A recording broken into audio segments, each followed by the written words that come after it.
న్యాయ విద్యార్థులు అకాడమిక్ చదువుతో పాటు జ్యుడిషియల్ పోటీ పరీక్షలకు కూడా సమకాలంలో సిద్ధమైతేనే ఉన్నత అవకాశాలను అందిపుచ్చుకోవచ్చని రిటైర్డ్ జిల్లా జడ్జి భువనేశ్వరి అన్నారు. ఆచార్య నాగార్జున విశ్వవిద్యాలయంలోని doctor BR Ambedkar department of legal studies ను సందర్శించిన ఆమె విద్యార్థులకి జ్యుడిషియల్ రంగంలో ఉన్న అవకాశాలు, పోటీ పరీక్షలకు సన్నద్ధమయ్యే విధానంపై అవగాహన కల్పించారు.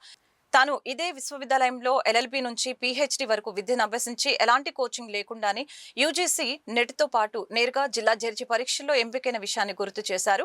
ఈ విశ్వవిద్యాలయం నుంచి చదివిన అనేక మంది దేశ విదేశాల్లో న్యాయరంగంలో అత్యున్నత స్థానాల్లో రాణిస్తున్నారని పేర్కొన్నారు.